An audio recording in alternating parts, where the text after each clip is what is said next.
ils ont amené avec eux leurs connaissances technologiques, ils ont amené avec eux leurs connaissances sur le contrôle mental et ils ont continué à développer, à développer leurs connaissances et à infiltrer la plupart des gouvernements de la plupart des pays du monde. Par exemple, quand on voit le fonctionnement du gouvernement américain, toute la bureaucratie et tout, c'est extrêmement proche du nazisme. Les doctrines des néoconservateurs américains, Oui, c'est exactement la même chose que le nazisme. Mais ils ont pu s'enfuir parce que bon, la partie paperclip, voilà, Oppenheimer, Von Braun, etc. Tout Von ça, Braun, tout ça, Von Braun, par Werner exemple, von un Braun. criminel de guerre, il faut bien dire, Voilà. un criminel de guerre terrible. Mais voilà. tout ça, on va dire, tout ça est à peu près quand même très connu. On va dire, ils s'en cachent même pas, puisque Von Braun, déjà dans les années 50, tout le monde savait que c'était un ancien nazi. Oui, et puis à la nazi, ils avaient leur bar avec leur croix gammée où ils buvaient la bière bavaroise et tout ça. Tout ça est très connu. Mais ce qui est un peu moins connu, c'est la partie des nazis qui se seraient enfuis vers l'Amérique du Sud. Et encore pire, on parle d'une base antarctique. Ah oui, ça c'est... Là, on rentre vraiment dans le vif du sujet. Rentrons dans le vif du sujet. Parce que c'est celui-là qui est le plus intriguant dans cette fuite nazie. Alors, déjà, il faut savoir que les nazis étaient financés par les Windsor, étaient financés par les jésuites. Par exemple, le livre Mein Kampf. Les jésuites. Comme par hasard, le cardinal, le Bergoglio, un sataniste. Le père François, le pape François, un certain jésuite, il me semble. Un jésuite, société secrète très puissante, mais dont on parle très peu. Ouais. Les jésuites s'occupent aussi de beaucoup des choses concernant les ovnis et tout ça. Alors, les jésuites fonctionnent. Il y a des jésuites et des laïcs qui sont des coadjuteurs jésuites, et beaucoup de gens dans l'aérospatiale, dans la NASA, dans les gouvernements, sont des coadjuteurs jésuites. D'accord. Alors, donc les nazis, voilà, les nazis sont issus de certaines sociétés secrètes comme la Thulé. La société Thulé, la société Fabienne, plein de sociétés qui étaient financées par les jésuites, qui étaient financées par les Windsor, qui étaient financées par les Rothschild, qui étaient financées par les Rockefeller pour créer une sorte de société secrète qui contrôlerait une technologie et l'Allemagne a servi de laboratoire pour le monde du nouvel ordre mondial, c'est-à-dire l'élimination d'indésirables, la création d'une société complètement uniforme, complètement embrigadée. Mais les nazis n'avaient pas que ça. Parmi les nazis, il y avait beaucoup de médiums qui rentraient en contact avec des entités interdimensionnelles. Ces entités interdimensionnelles ont donné des technologies aux nazis. Ensuite, dans les années 30, les nazis ont financé des expéditions vers le Tibet, soi-disant pour étudier les origines de la race aryenne. Ouais. Mais au Tibet, il y a des entrées vers la Terre creuse. Il y a des, voilà, ça il y a des loges. Ce qui est reproduit, si je m'abuse, dans les films du type Indiana Jones, où on revoit des équipes nazies à la recherche. Exactement. Alors, par exemple, Heinrich Harrer, dans le film 7 ans au Tibet, c'était pas du tout la victime, c'était une belle saloperie, bien pro-nazi et tout, et c'était le contrôleur mental du Dalai Lama, qui est un agent de la CIA, soit dit en passant, et qui est une saloperie également. Oui, aussi. Voilà, très peu connue. Mais très peu connue, qui est aussi horrible, si ce n'est pire, que les Chinois. Voilà, que les dirigeants chinois, pas le peuple chinois, bien évidemment. Et donc tous ces nazis sont partis au Tibet, ils sont rentrés en contact avec des loges bouddhiques noires, avec les super Illuminati, avec les habitants de la Terre creuse, et ils sont revenus avec des technologies d'antigravitation, des technologies de contrôle mental, des technologies de voyage dans le temps. Des recherches ont été menées dans le nord de l'Allemagne pendant la guerre et en Pologne sur un appareil qui s'appelait Die Glock, la cloche. C'était un appareil pour voyager dans le temps, pour voyager essentiellement dans l'espace, un appareil à antigravitation. Il y a eu un chercheur polonais, Wachkowski, j'ai une très mauvaise mémoire des noms, qui a publié un livre sur cela, très scientifique, où il détaille toutes ses recherches. Un universitaire américain, Joseph Farrell, qui a publié tout un livre sur l'internationale nazie. Essentiellement, cette technologie a été emportée par les nazis avec le projet Paperclip en Amérique du Sud, en Amérique du Nord. Les technologies de contrôle mental ont été transportées en Amérique du Sud en Amérique du Nord. Après, il y a d'autres... Des technologies anti-gravitation aussi. Et aussi, à tel point que c'est l'internationale nazie qui tient la plupart des technologies du nouvel ordre mondial. C'est cette internationale nazie qui tient la plupart des technologies et qui tient les complexes militaro-industriels américains, européens et de beaucoup de pays du monde. Donc il y a une autre branche des nazis qui sont partis en Antarctique et qui, eux, sont devenus semi-autonomes par rapport aux Illuminati. Ils ont créé des bases en Antarctique. La nouvelle... Mais ils ont pu faire ça parce que comment ils ont pu créer des bases en Antarctique? Eh ben, il faut savoir qu'en Antarctique, il y a des entrées vers la Terre creuse. Ils se sont installés dans une cité qui s'appelle la cité Arc-en-Ciel, le Nouveau Berlin, où ils ont continué le nazisme, où ils ont continué à développer des soucoupes volantes, des appareils à antigravitation, et où ils sont probablement rentrés en contact avec d'autres espèces extraterrestres. Alors, il y a des chercheurs américains comme Schwarzfeld-Loh et Joseph Farrell. Joseph Farrell, c'est plus sur ce qui s'est passé aux États-Unis, mais Schwarzfeld-Loh démontre que ces nazis existent, qui sont dans une sorte de guerre larvée avec les Illuminati pour le contrôle de la ressource humaine. Et il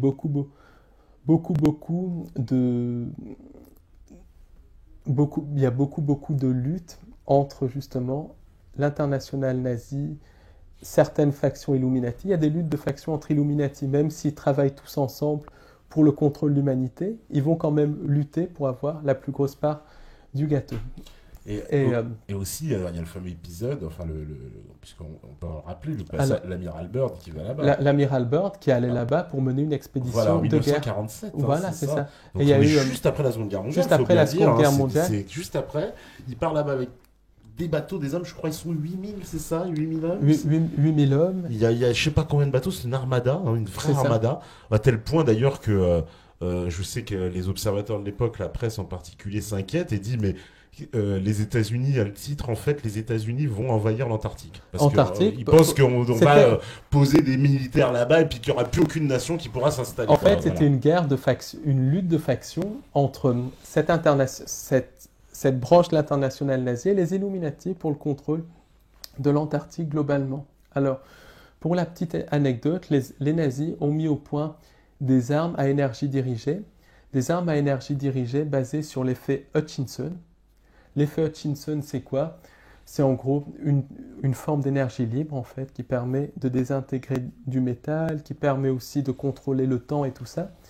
Et selon les recherches du docteur Judy Wood, donc une physicienne du bâtiment américaine, professeure d'université, les tours jumelles lors des attentats du 11 septembre auraient été détruites par des armes à énergie dirigée. Des armes à énergie dirigée utilisées par l'internationale nazie.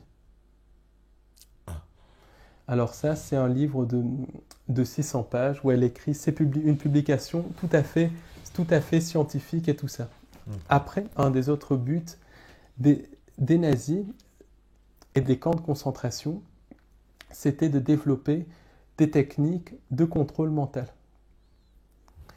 Et les techniques de contrôle mental ont été perfectionnées par les nazis dans les camps de concentration. Le docteur Mengele, à la fin de la guerre, est parti avec le projet Paperclip. Il a fait des allers-retours entre le Brésil et les États-Unis. C'était un des contrôleurs mentaux. Il a Meta TV maintenant.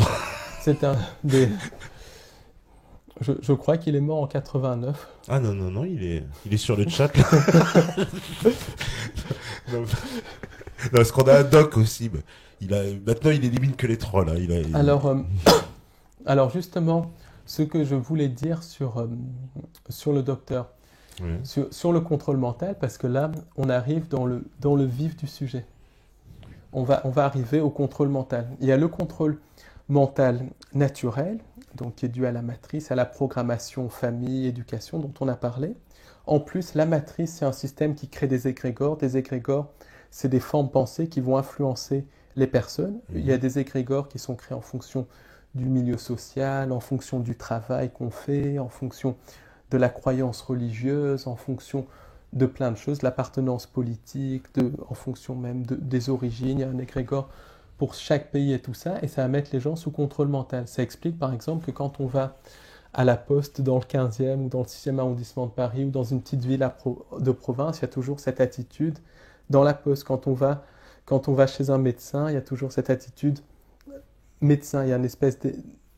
Tu vois ce que je veux dire? Espèce d'égrégore. Dans un pays, il y a un égrégore. En France, on sent une vibration qui n'est pas la même qu'en Allemagne, Oui, tout à fait. qui n'est pas la même qu'en Belgique. Et ça, quand on passe une frontière, on le ressent tout de suite. Il y a un changement. Et c'est très bizarre. Ça, c'est l'égrégore. L'égrégore va aussi mettre les gens sous contrôle mental. Par exemple, il y a des gens qui rentrent en politique pour faire le bien, parce qu'ils veulent vraiment faire changer la société, faire changer les choses. Ils ne restent pas longtemps en général. Il y en a beaucoup qui sont assassinés, comme le président Kennedy, par exemple. Ou encore que lui était très connecté aux Illuminati. Oui, parce que sa famille, sa famille était une famille Illuminati. Voilà. Il faut savoir qu'il utilisait aussi des esclaves sexuels. Il n'était pas tout blanc et tout, mais il commençait à comprendre qu'il était manipulé, que les Illuminati le manipulaient, qui voulaient détruire l'Amérique. Il a essayé de lutter contre eux, donc il a été assassiné rituellement lors de l'attentat de Dallas du 22 novembre 1963. Mais ce qui se passe, toi ou moi, on rentre en politique, on n'a pas de connaissance de l'ésotérisme, on y rentre, on veut faire le bien, on veut faire bouger le pays, très bien, on rentre. Après, il y a les loges maçonniques, les loges jésuites, l'internationale nazie qui essaye de prendre les gens pour les formater, pour les faire rentrer dans les rituels, dans les saloperies comme ça. Il y a des gens qui refusent, mais ils finissent par être pris par la politique. Ils commencent à perdre leur âme littéralement. Et c'est ce qui se passe.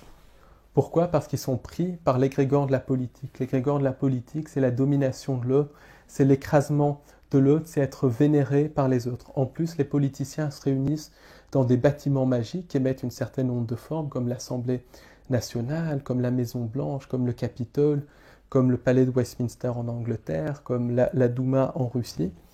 Et ces bâtiments magiques vont favoriser la création d'égrégores. Donc les gens vont se brancher sur l'égrégore de la politique, sur l'égrégore de la matrice, sur la conscience collective de la matrice, et ils vont perdre de plus en plus leur connexion divine. Pourquoi? Parce que la matrice et les égrégores, ce n'est pas un système d'évolution, mais des systèmes de dévolution qui détruisent l'âme et détruisent qui détruisent l'âme et qui détruisent la connexion divine. Donc ça, c'est un système de contrôle mental naturel de la matrice. Ensuite, il y a le contrôle mental artificiel.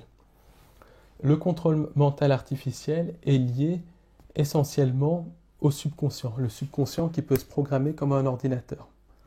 Comment le subconscient se programme? Par le traumatisme. Pourquoi? Parce que quand une personne est traumatisée, elle va avoir une période d'amnésie au moment du traumatisme. Et cette période d'amnésie, cette altère va pouvoir être programmée par des drogues, par des techniques d'hypnose, par certaines armes à énergie dirigée, par l'utilisation de certains rituels de magie noire pour fixer une entité. Et cette partie va devenir une personnalité. Donc le contrôle mental, c'est traumatiser la personne pour fragmenter sa personnalité. Et c'est pour ça qu'il y a un lien très fort entre réseau satanique et contrôle mental. Alors pour comprendre le contrôle mental, la chose c'est de comprendre déjà le réseau satanique. Le réseau satanique, c'est quoi? C'est les gens qui pratiquent la religion babylonienne. Parce qu'il faut savoir que la plupart des élites de la plupart des pays du monde pratiquent la religion babylonienne. La religion babylonienne, c'est le sacrifice humain, c'est le cannibalisme, c'est une religion abjecte qui est basée sur la mort. Et les sacrifices humains par les grands de ce monde et aussi par les petites gens font plusieurs milliers de victimes chaque année en France. C'est ce qu'il faut bien comprendre, qu'il y a un génocide qui a lieu sous nos yeux. Il y a une seule journaliste qui a eu le courage d'en parler et je lui tire mon coup de chapeau, c'est Élise Lucet dans son émission Viol d'enfants, la fin du silence.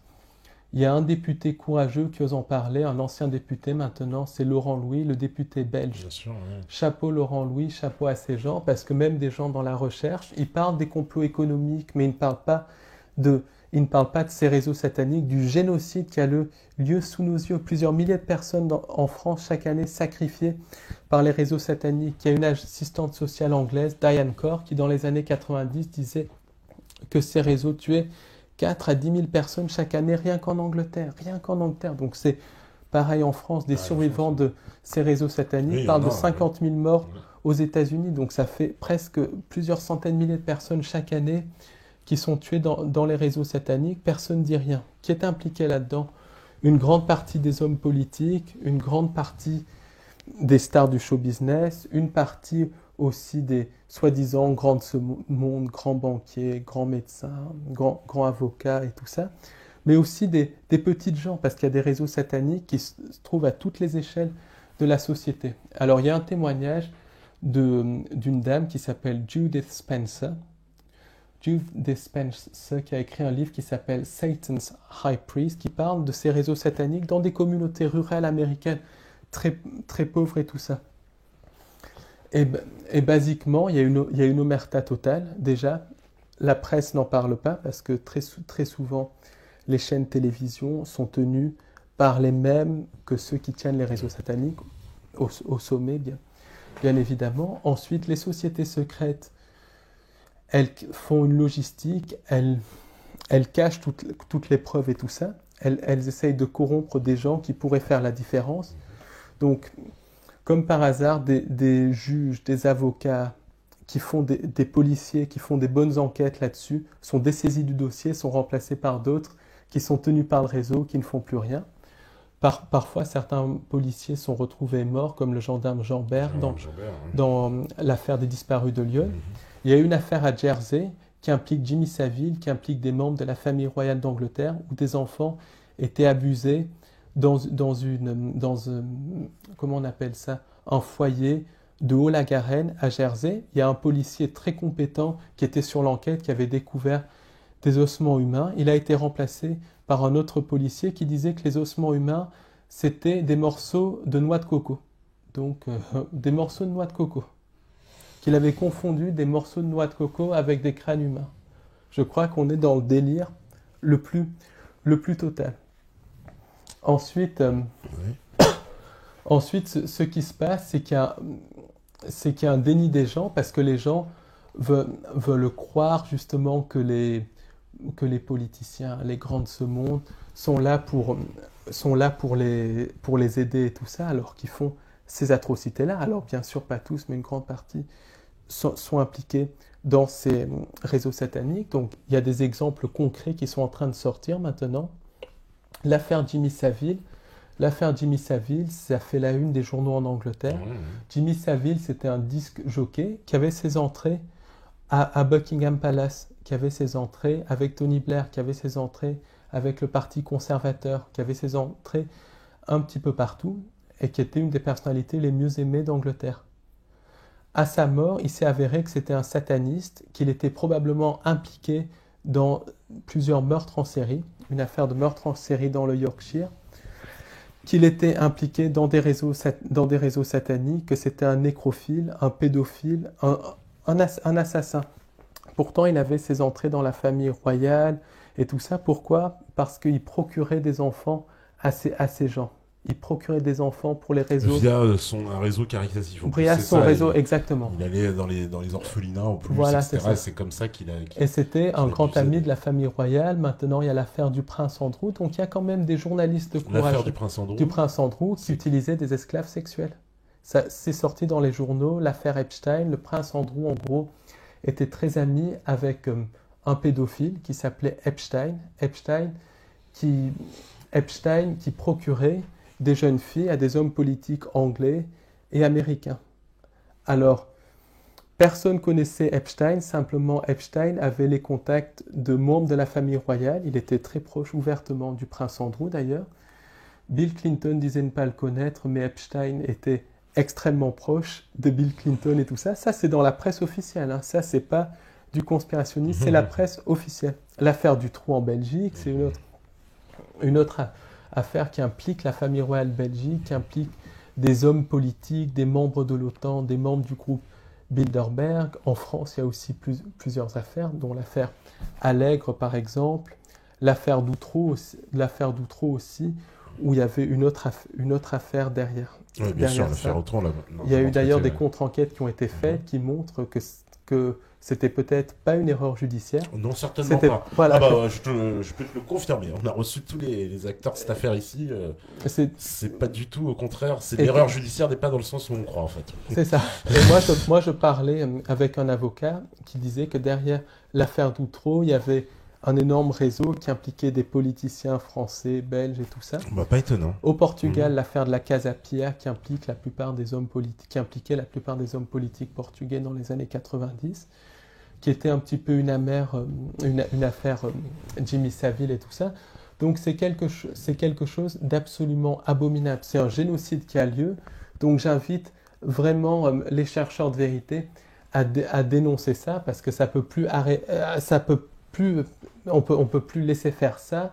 On peut plus laisser tuer des innocents comme ça. On peut plus laisser faire un génocide qui a lieu sous notre nez.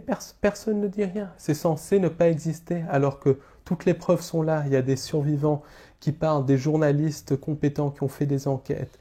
Il y a des policiers qui ont fait des enquêtes. Donc il faut vraiment que les gens se réveillent, que la communauté des soi-disant chercheurs de vérité se réveille et qu'ils aient les couilles un petit peu de regarder ça plutôt que s'intéresser toujours aux affaires de pognon et tout ça. Heureusement, ça commence à changer. Ça commence c'est le début. En tout cas, nous, on en parle beaucoup. Alors, on va faire la deuxième petite pause parce que la régie, elle est prête, magnifique. Donc, on fait une petite pause et puis on revient juste après. Je sais qu'il y en a qu'on a marre des pauses. Et bah, tant pis, il y a une pause quand même. À tout de suite. Des réactions positives, d'autres plus négatives. Voilà, il y en a, qui disent oui, quelle est sa formation, quelles sont ses références, d'où parle-t-il, quels sont ses hauts faits, ses travaux ont-ils été reconnus par des gens sérieux Mes références, c'est des recherches depuis l'âge de 13 ans, depuis 21 ans. J'ai une formation de journaliste scientifique et de biologiste. Et puis j'ai écrit un livre, Le plan secret du diable. Voilà. Et je me définis comme un chercheur de vérité, comme moi-même, Paul Ponceau, tout simplement. Voilà, et la réponse est donnée. Voilà, parce que... oui, est-ce que reconnu par des gens sérieux, il faudrait donner la définition de gens. C'est quoi les gens sérieux? Moi non plus, je m'interroge, c'est quoi les gens sérieux? Parce que on peut pas à la fois critiquer le système et dire c'est des menteurs, c'est des machins, puis en même temps demander à ce qu'il nous cautionne et demander à ce que ce soit lui qui nous donne l'absolution. Non mais c'est complètement ridicule, mais c'est à cause de ce genre de réaction que justement la recherche de vérité ne peut pas progresser, que l'humain ne peut pas se réveiller, parce qu'il y a tellement de murs, tellement de barrières qui sont dues à la manipulation de la matrice, parce que ce qui est sérieux pour la matrice n'est pas forcément sérieux pour nous, tout simplement. Ouais. Sérieux pour la matrice. Voilà, c'est ça. Sérieux pour la matrice, c'est avoir un diplôme, beaucoup d'argent, une bonne position sociale. Ça, c'est sérieux pour la matrice. Ouais. Et en fait, un diplôme, quand on y pense, c'est du papier toilette un petit peu épais, tout simplement. On peut l'utiliser pour un barbecue, pour n'importe quoi. Oui, et puis un diplôme ne veut rien dire. Voilà, rien du tout. Il y a beaucoup de gens qui ont des grands diplômes, des polytechniciens, des médecins, complètement creux. Voilà, on rencontre des fois des gens qui sont bardés de diplômes, extrêmement diplômés. Et il y a des gens aussi qui ont beaucoup de diplômes qui sont très très bien. Attention. Non, bien sûr, mais rien n'est logique, quoi. C'est-à-dire, c'est pas parce qu'on a des diplômes qu'on est forcément plus intelligent, on va dire même plus à même, plus cultivé, etc. Cela n'a rien à voir. Moi, j'estime que l'intelligence, c'est de savoir respecter son prochain, quelle que soit sa pensée, quelle que soit sa manière d'être, tout simplement. L'intelligence, c'est l'amour du prochain, le respect du prochain. Tout simplement. Et de savoir vivre avec son prochain. Alors, on va continuer sur le contrôle mental. Alors, j'en étais à ces réseaux sataniques, justement. Oui. Alors, après, on parle des réseaux de l'élite, mais beaucoup de ces réseaux sont aussi présents chez les petites gens, comme l'affaire d'Outreau, comme par exemple, à la fois chez les petites gens, chez les élites, les villages sataniques aussi, qu'on trouve aux USA. Il y a un témoignage dont j'ai parlé en première heure. Et puis, il y a aussi des gens... Il y a aussi des gens, des gens, par exemple, qui vendent leurs enfants à ces réseaux sataniques, comme Regina Louf qui a vendu, comme la mère de Regina Louf, la grand-mère de Regina Louf qui l'a vendu au réseau Dutroux, la mère de Cathy O'Brien, le père de Cathy O'Brien qui l'a vendu aux politiciens américains, George Bush, Bill Clinton, Gerald Ford, chez qui elle a servi avec sa fille d'esclave sexuelle et dont elle a été abusée rituellement et tout ça. Donc, les réseaux sataniques sont dans toutes les couches de la société, bien qu'ils soient en proportion beaucoup plus importante chez les gens de pouvoir. C'est ce qu'il faut bien souligner, c'est un phénomène que l'on retrouve partout. Alors, quel est le but de ces rituels sataniques? En premier lieu, les rituels sataniques vont provoquer une baisse de la vibration à l'endroit où ils ont lieu. Très souvent, ils ont lieu près de hauts lieux telluriques, dans des églises qui sont détournées pour ça.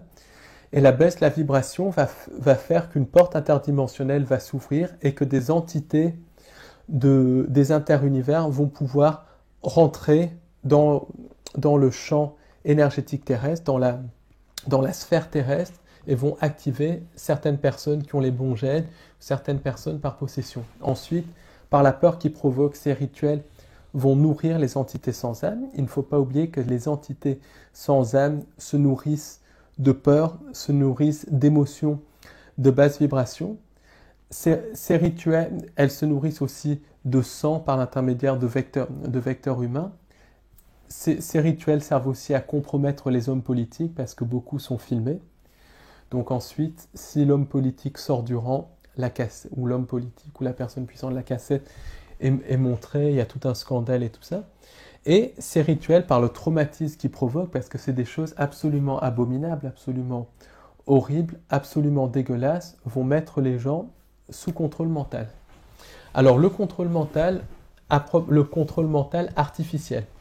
Alors contrôle mental artificiel, il touche également toute la population mondiale.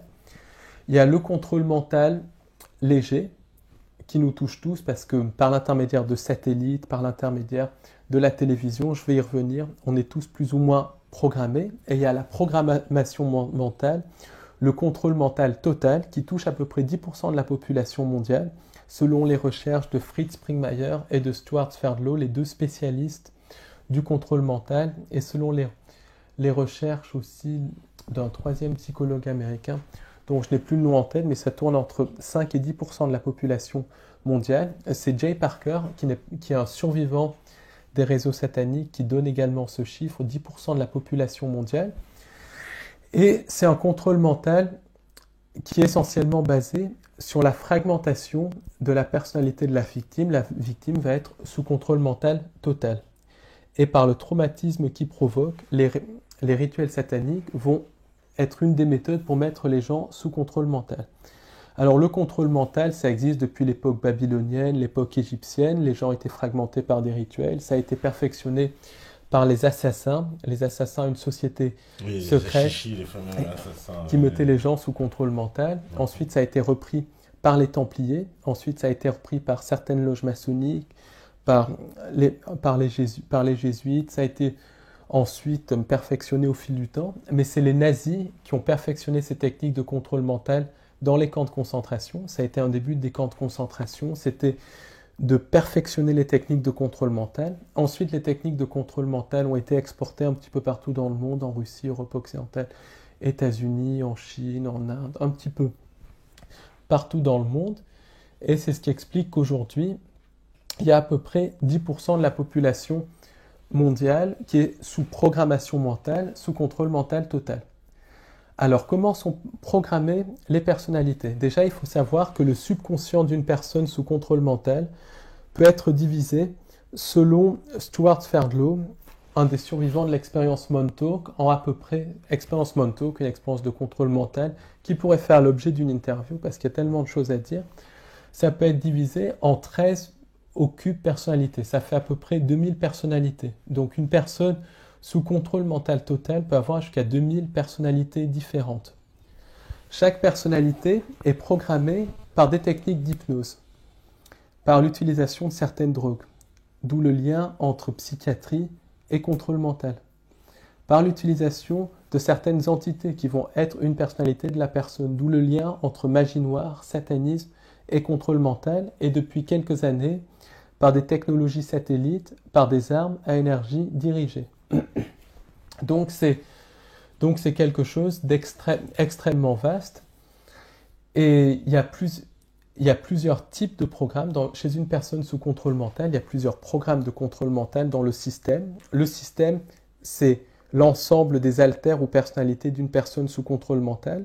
Chaque alter peut être conjuré par certains mots-clés, par certaines phrases, par certains stimuli, genre des codes couleurs, par certains mots répétés à la télévision, par certains logos, par certains symboles.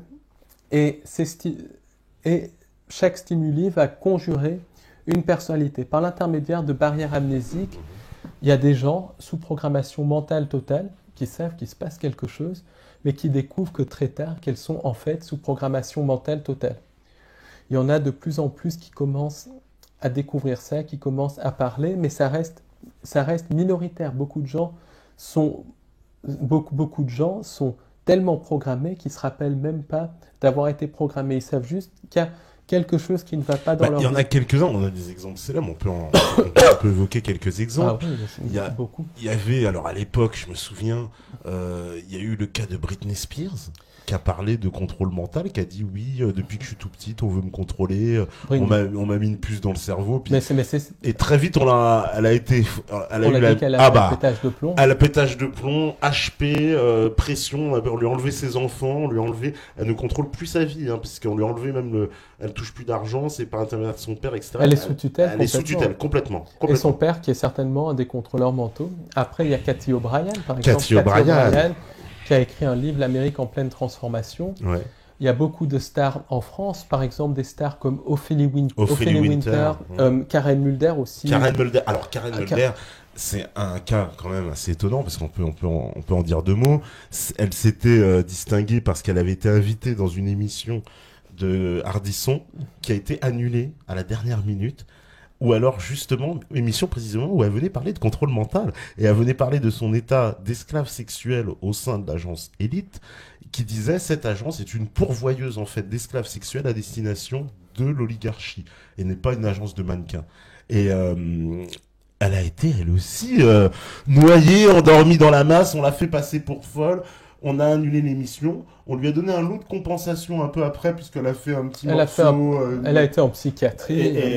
Et on l'a évincé. Après, ils ont dit que c'était la cocaïne et tout ça. Voilà, cocaïne. Alors, il faut savoir que Karen Mulder était abusée par des têtes couronnées européennes, des chanteurs européens et d'Amérique du Nord, et par aussi des politiciens. C'était vraiment une esclave sexuelle qui a beaucoup souffert. Et la programmation a commencé à se détraquer.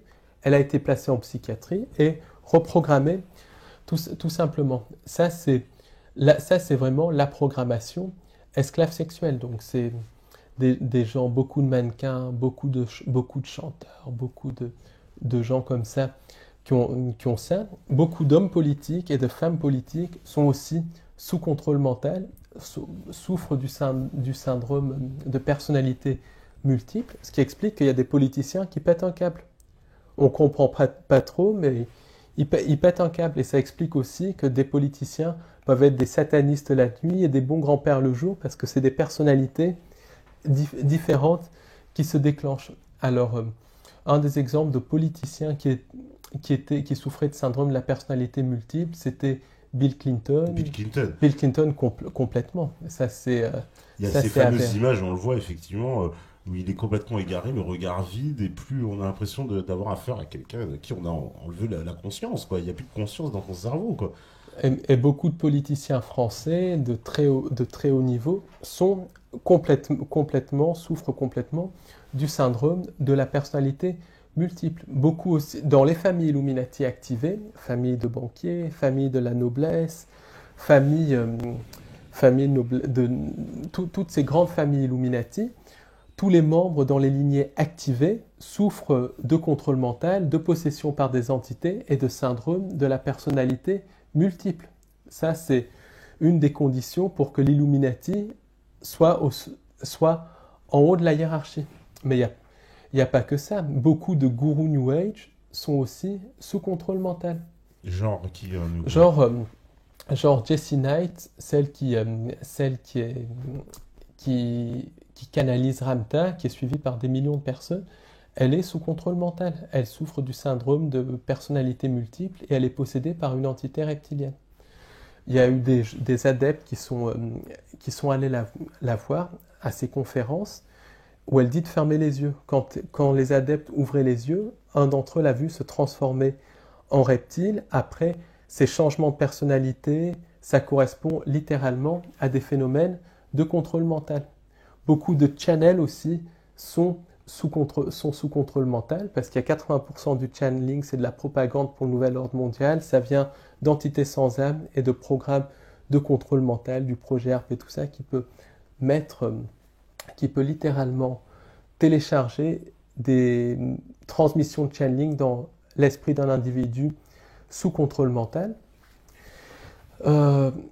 Il y a une programmation, beaucoup de personnes qui se disent enlevées par les extraterrestres. Oui, ça, beaucoup de cas d'abduction sont des cas de contrôle mental. Il y a des vraies abductions qui sont là dans des buts d'hybridation pour créer des nouveaux hybrides qui remplaceront l'humain dans le nouvel ordre mondial. Mais il y a aussi des abductions qui sont purement des programmes de contrôle mental avec de la technologie humaine et de la technologie extraterrestre. Technologies où des programmes de contrôle mental sont insérés dans l'esprit de la victime. Et le but de ces technologies de contrôle mental, c'est quoi? C'est de créer des grands prêtres, des gourous de la future religion mondiale qui sera basée sur le faux sauveur externe. C'est pour ça que beaucoup d'abductés, beaucoup de gens qui ont souffert d'enlèvements extraterrestres, qui souffrent de viols aux mains de ces entités, qui souffrent d'expériences médicales terribles aux mains de ces entités, eh ben, ces gens-là vont dire que ces entités sont là pour le bien de l'humanité, parce qu'il y a du contrôle mental qui est derrière ça. Alors ça porte un nom, c'est le programme de contrôle mental Green Star, le programme de contrôle mental Étoile Verte. Mais c'est mené par qui? C'est mondial? C'est quoi? C'est un programme qui est mondial.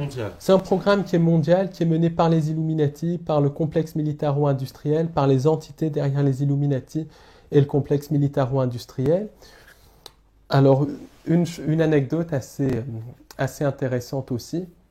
Il y a des programmes de contrôle mental qui sont des programmes libellules, des programmes scorpions, qui déclenchent des personnalités où la personne va avoir une sexualité prédatrice, une sexualité pervertie, et ça fait penser à l'affaire DSK, comme si un programme de contrôle mental avait été activé chez lui pour qu'il saute sur cette personne et tout ça.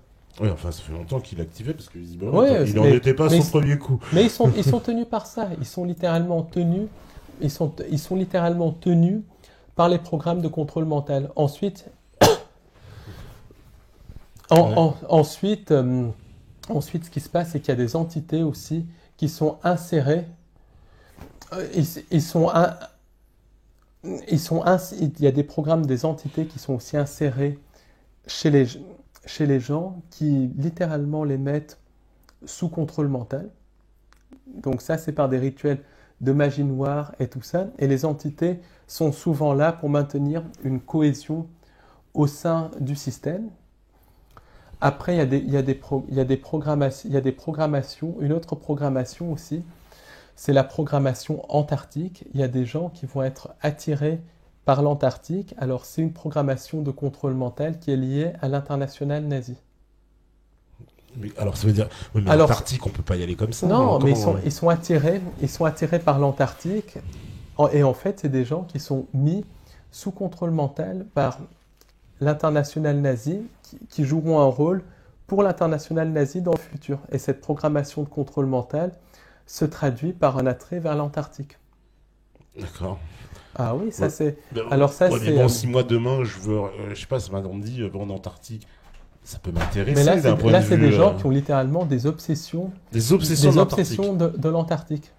Alors ça a été rapporté par Stuart Ferdlow. Stuart Ferdlow, un grand chercheur américain qui est spécialisé, un des seuls d'ailleurs qui spécialise dans l'étude du contrôle mental. Enfin, il y a beaucoup de programmes de contrôle mental. Et il y a une chose qu'il ne faut pas oublier aussi, c'est qu'il y a beaucoup de quidam, de gens tout à fait comme toi et comme moi, qui sont sous contrôle mental, qui ne le savent même pas, et qui vont être programmés pour regarder la télévision tel jour à telle heure.